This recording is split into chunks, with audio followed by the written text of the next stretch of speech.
Cantonment থেকে গত 16টা বছর যেভাবে লগ্ন হস্তক্ষেপ করেছেন, ক্যান্টনমেন্টের বিভিন্ন দপ্তর উপদপ্তরের মধ্য দিয়ে আপনারা রাজনীতিতে যেভাবে নোংরা হস্তক্ষেপ করেছেন, 24 সালের একটি বাংলাদেশে রাজনীতি নিয়ন্ত্রণ করবে শুধুমাত্র রাজনীতিবিদরা।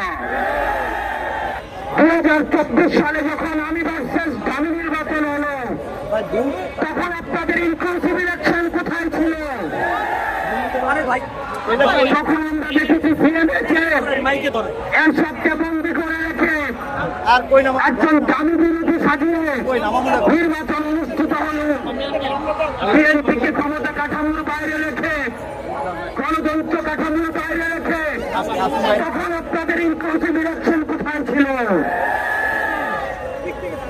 সেই বাংলাদেশে 2000 শহীদের রক্তের দাগ এখনো শুকায় নাই। সেই বাংলাদেশে আওয়ামী লীগের সাথে কোনো ইনক্লুসিভিটি দেওয়া হবে না। সেই বাংলাদেশে এখনো পর্যন্ত হত্যাকাণ্ডের বিচার হয় নাই,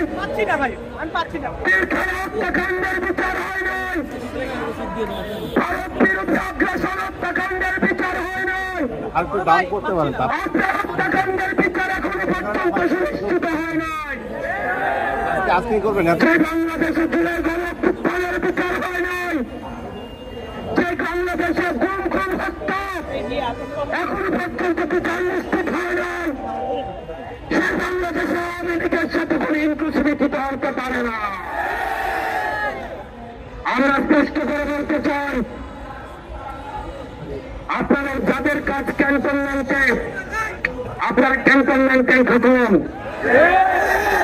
আমরা আপনাদের প্রতি শ্রদ্ধা জানাই, সম্মান জানাই। দেশের সার্বভৌমত্ব রক্ষার ক্ষেত্রে আপনাদের যে অবদান রয়েছে সেটাকে আমরা স্বীকার করে নাই। কিন্তু আমরা বলতে চাই, রাজনৈতিক পরিমণ্ডলে আপনারা ক্যান্টনমেন্ট থেকে গত 16টা বছর যেভাবে লগ্ন হস্তক্ষেপ করেছেন,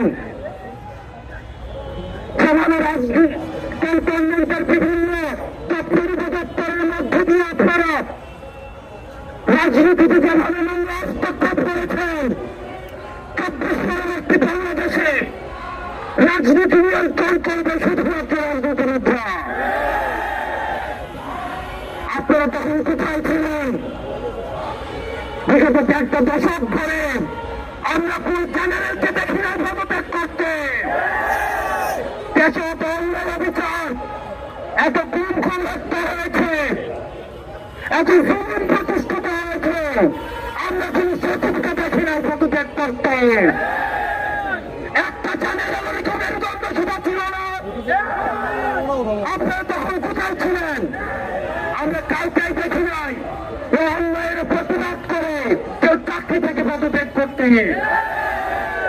আমরা আপনাদের সাথে বিনয়ের সাথে, আমরা আপনাদের কাছে বিনয়ের সাথে আমরা আহ্বান জানাবো। আমরা একটা প্রপার একটা ডেমোক্রেটিক ট্রানজিশনের অপেক্ষায় রয়েছি। সেই গণতান্ত্রিক প্রক্রিয়ার মধ্য দিয়ে আমাদের যে ন্যূনতম সংস্কারগুলো রয়েছে, এই সংস্কার প্রক্রিয়া শেষে আমরা একটি ফ্রি ফেয়ার এন্ড পার্টিসিপেটরি নির্বাচনের মধ্য দিয়ে সেটি গত 1.5 দশক ধরে রাষ্ট্র কাঠামোর সহযোগিতায় এই গণতান্ত্রিক পরিবেশের কে আপনারা নষ্ট করেছেন, আমরা সেই